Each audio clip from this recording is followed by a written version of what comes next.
अहमद शहजाद साहब की तरफ चलेंगे। अहमद, आपके ख्याल में इब्तदाई मैच में लाहौर कलंदर का तजुर्बा और मजबूत बॉलिंग अटैक फैसला कुन साबित होगा या फिर हैदराबाद किंग्समैन अपनी जारहाना बैटिंग के जरिए सबको हैरान कर सकती है? देखना पड़ेगा। नया सीजन है, पहला मैच होगा। डिपेंड करता है पिच कैसा है, कौन पिच को अच्छा रीड करता है, ठीक है, और कितना अच्छा कॉम्बिनेशन बना के, क्योंकि शुरू शुरू के मैचेस में बड़ा मुश्किल होता है राइट कॉम्बिनेशन टीम के लिए वो उतारना। तो ये सारी चीजें मैटर करती हैं। फिर देखना पड़ेगा कि अपनी लेबुशान जो है उनकी फॉर्म T20 के अंदर कैसी है, कितना वो क्रिकेट अभी T20 की खेले हैं, कितनी नहीं खेले। और एक नई टीम है जिसको भी अपने आप को प्रूव करना है। जिस तरह आपने कहा कि उनकी स्पिन भी जो है उसके अंदर भी थोड़ा सा काम होने वाला लग रहा है, और फास्ट बॉलिंग भी जो है उनकी वो इतनी ज्यादा अच्छी नहीं है। हाँ, बैटिंग के अंदर उनके पास रिसोर्सेज है कि जो चल गए तो चल गए, लेकिन वो रिसोर्सेज जो है वो पाकिस्तान के लिए तो अभी तक नहीं चले हैं। होपफुली किंग्समैन ने उन पे बड़ा इन्वेस्ट किया है, ट्रस्ट शो किया है, वो उनके लिए चल रहे हैं। दूसरी तरफ लाहौर कलंदर देखें, वो टीम 3 दफा चैंपियन है। ये बहुत बड़ा कॉन्फिडेंस है, बहुत बड़ा प्लस है। बेशक उनके प्लेयर्स जो हैं वो राशिद खान, जिन पे वो बड़ा रिलाय कर रहे थे, वो नहीं है, लेकिन फिर भी 3 दफा उन्होंने पीछे जो है ट्रॉफी उठाई है। तो वो इस कॉन्फिडेंस के साथ ही ग्राउंड के अंदर उतरेंगे। और फिर इनके जो ज्यादातर प्लेयर हैं उनको डायमेंशंस का आइडिया है, वो यहाँ खेले हैं, PSL की नो हाउ है, क्या होता है क्या नहीं। जहाँ पे अगर उनकी बात करेंगे आप किंग्समैन की, तो उनके बहुत सारे प्लेयर तो बेचारे यहाँ पे भी खेले ही नहीं। तो कप्तान का बड़ा अमल दखल होता है ऐसी चीजों में। शाहीन शाह अफरीदी, जिनकी फॉर्म जो है पाकिस्तान क्रिकेट टीम से जो है वो तो रूठी हुई है, पिछले 2 सालों के अंदर उनकी एज सच कोई परफॉर्मेंस है नहीं, और तमाम मौके, तमाम प्लेटफॉर्म उनको प्रोवाइड किए जा रहे हैं फिर भी।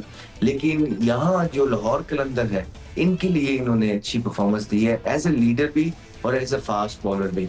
और लाहौर कलंदर बहुत रिलाय करेगा शाहीन शाह अफरीदी के ऊपर, हारिस रऊफ के ऊपर। देखें, हारिस रऊफ ने भी बहुत जबरदस्त परफॉर्मेंसेस दी हुई हैं लाहौर कलंदर के लिए, और पास के अंदर बड़े क्रंच मैचेस के अंदर वो विकेटें क्या चाहिए होते हैं वो लेके देते हैं। और डोमेस्टिक का जो जो कंपटीशन होता है ना, वो इंटरनेशनल से बिल्कुल हट के हो जाता है।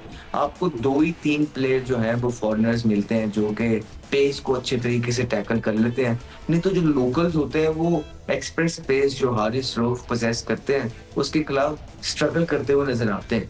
तो अपर हैंड तो मैं अगर किसी को एक को देना तो मुझे तो लाहौर कलंदर लगती है, जस्ट बिकॉज कि उनकी एक्सपीरियंस जो उनके पास मौजूद है, स्पेशली PSL का, और फिर जो कॉन्फिडेंस 3 ट्रॉफीज का लगातार जो मौजूद है उसकी वजह से। अदरवाइज T20 आपको पता है कि जो ऑन द गिवन डे अच्छा खेलता है वही जीतता है। अहमद, आपकी बात से कोई ना करे, लेकिन पाकिस्तान के मौजूदा क्रिकेट एक्सपर्ट में, एक्स टेस्ट क्रिकेटर में आप इसीलिए कुछ मुख्तलिफ और अलग हैं क्योंकि आप होमवर्क के साथ स्क्रीन पर आते हैं। आपको हर खिलाड़ी का डेटा पता होता है, हर खिलाड़ी की प्लस माइनस चीज़ पता होती है, और आप इन डेप्थ न सिर्फ चीज़ों पर निगाह रखते हैं, बल्कि अगर मैं ये कहूँ कि आप पढ़कर भी आते हैं, आप होमवर्क करके भी आते हैं, और ये चीज़ आपको दूसरों से मुमताज़ करती है, तो इसमें कोई दो राय नहीं है। अब जो अगला सवाल मैं आपके सामने रख रहा हूँ वो इसी तनाजुर में है कि एक तरफ किंग्समैन है जो बहुत ज़्यादा डिस्कस हो रही है, दूसरी तरफ लाहौर कलंदर, जिस तरह आपने कहा कि उनके पास बड़ा कॉन्फिडेंस है, 3 ट्रॉफ़ी उनके पास हैं। ज़रा मुझे ये बताइएगा कि कलंदर के डग आउट में, ड्रेसिंग रूम में जो उनके हेड कोच हैं वो उनके मैनेजर समीन राना है, जिनके साथ उन्होंने लास्ट टाइम चैम्पियन बने, और दूसरी तरफ हैदराबाद किंग्समैन है जिसके पास जेसन गिलेस्पी हैं जो माजी में हमारे टेस्ट टीम के कोच रहे हैं। इस कॉम्बिनेशन को आप कैसे मवाजना करना चाहिए? नहीं, कुछ भी हो सकता है। देखें, जहां तक आप PSL की बात कर रहे हैं, हमने बड़ा कुछ होते हुए देख लिया।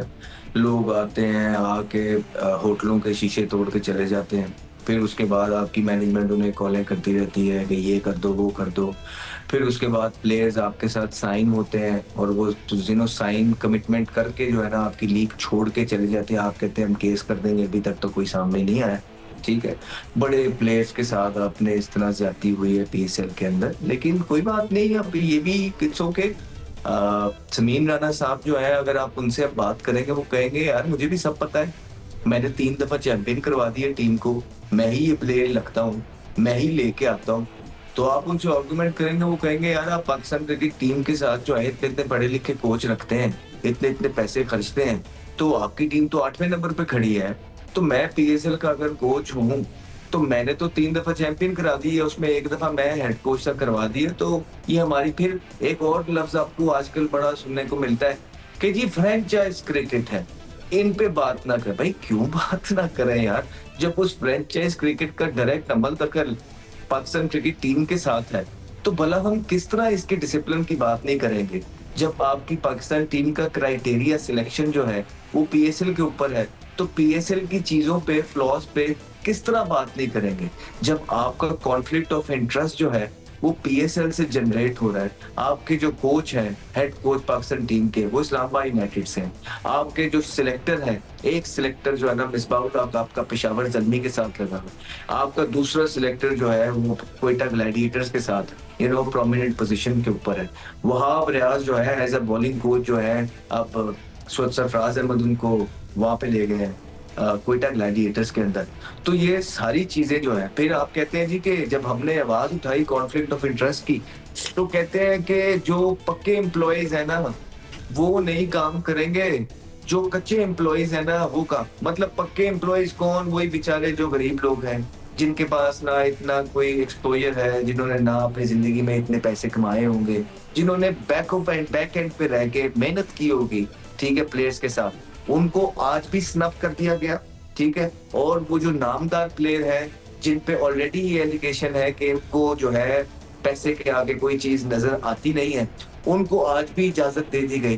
तो जब हम कहते हैं कि मान लें कि पैसे जो है ना सारी चीज़ें हैं और पैसे कमाने आप आ रहे हैं, तो जब आप पैसे के लिए ये सारी चीज़ें कर रहे हैं, तो कोई बात नहीं। फिर जब आपकी लीग जो है, दूसरे प्लेयर ज़्यादा पैसों के लिए छोड़ते हैं, तो फिर उसको भी बर्दाश्त करें।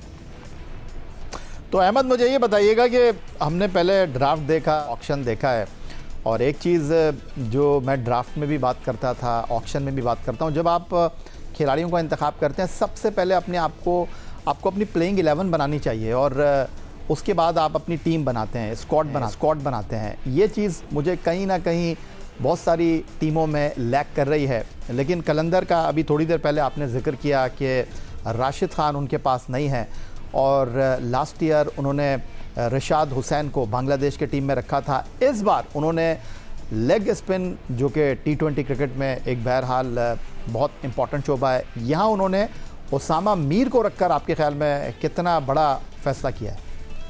नहीं, बहुत ज़बरदस्त। देखिए राशिद खान की रिप्लेसमेंट तो नहीं हो सकती है, लेकिन उसामा मीर एक बहुत पोटेंशियल वाले बॉलर हैं, जिनकी अगर आप रीसेंट फॉर्म भी देखेंगे नेशनल T20 के अंदर भी, एक मैच में उन्होंने 8 स्कोर दे के गालिबन 6 आउट किए थे, एक मैच में उन्होंने 4 आउट किए हैं। सेंसेशन बन के बॉलिंग कर रहे हैं, और लोकल टैलेंट के अंदर सबसे ज़बरदस्त टैलेंट अगर स्पिनर के अंदर आपको देखने को मिलता है, तो वो वही है। अनफॉर्चुनेटली उन्होंने किसी की अना को ठेस पहुंचा दी, जिसके बाद उनका पाकिस्तान क्रिकेट टीम से जो है ना पता साफ कर दिया गया, जो कि मुल्क के साथ जाती है। आप देखें कि उनकी जगह बिल्कुल अपनी जगह मौजूद है पाकिस्तान टीम के अंदर भी, लेकिन फायदा उठाया मौके का लाहौर कलंदर ने। आई थिंक कि ये बहुत अच्छी साइनिंग है उनकी, एक इनकी और एक हसीबुल्लाह की। ये 2 ऐसे प्लेयर हैं जो लोकल भी हैं, जो फॉर्म में भी हैं, जो अच्छे प्लेयर भी हैं, और जो लाहौर कलंदर को काफी बेनिफिट पहुंचा सकते हैं।